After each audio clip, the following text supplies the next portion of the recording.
بسم اللہ الرحمن الرحیم۔ السلام علیکم۔ ابرار رشید آپ کی خدمت میں حاضر ہے۔ آپ نے تھمبنیل پر دیکھ لیا ہوگا کہ بابا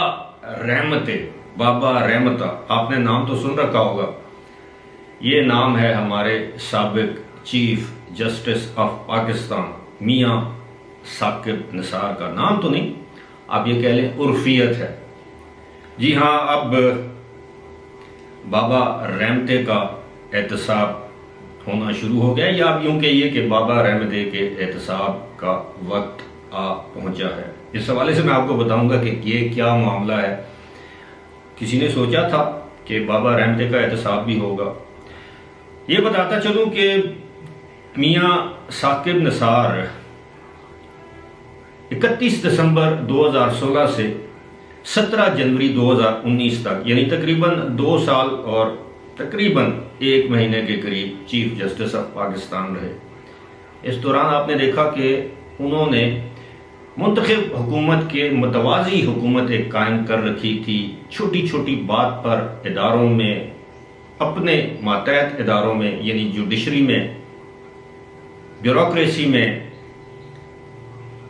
پارلیمنٹ کے معاملات میں وہ مداخلت کرنا اپنا فرض اولین اور حق سمجھتے تھے۔ یہاں تک کہ انہوں نے سابق وزیر اعظم سمیت، منتخب وزیر اعظم سمیت متعدد وزراء کی عدالت کے اندر تذلیل کی، ان کی ڈانٹ ڈپٹ کی، ان کی سرزنش کی۔ صرف منتخب عوامی نمائندے ہی نہیں بلکہ بیوروکریسی کے سینئر آفیسرز کی تضحیک کی، ناروا الفاظ سے، القابات سے ان کو پکارا۔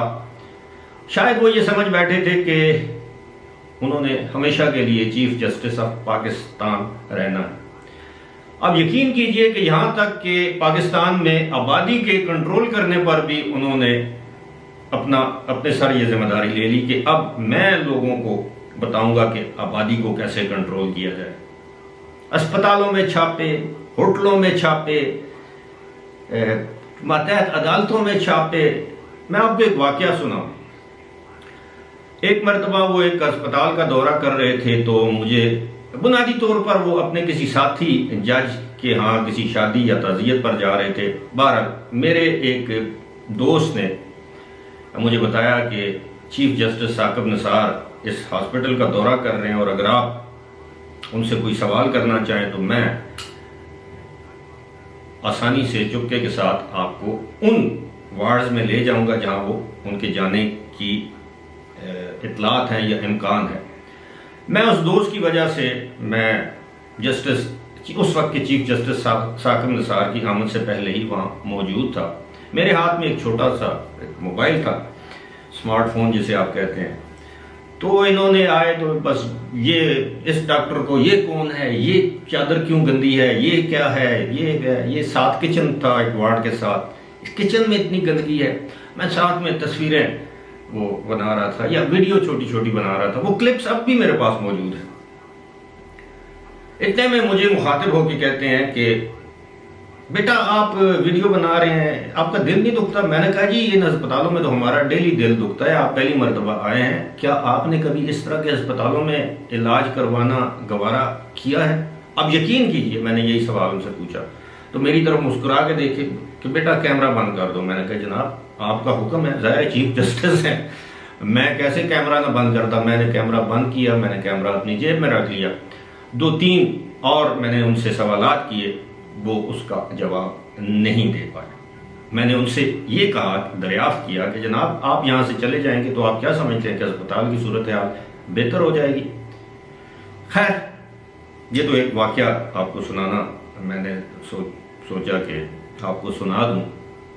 اب معاملہ یہ ہے کہ گزشتہ روز پبلک اکاؤنٹس کمیٹی، جو کہ پارلیمنٹ یعنی قومی اسمبلی کا سب سے بڑا احتساب کا ایک ادارہ یہ کہہ لیں، ایک کمیٹی کہہ لیں، جس کے سربراہ نور عالم خان ہیں جو کہ پی ٹی آئی کے منحرف ارکان میں جن کا شمار ہوتا ہے، اور انہوں نے وہ ایک کیس ہے وہ طیبہ گل والا، جس میں انہوں نے نیب کے ایکٹنگ چیئرمین اور D G NAB, acting chairman Zahir Shah ہیں اور ڈی جی جو نیب ہیں وہ ہیں میجر ریٹائرڈ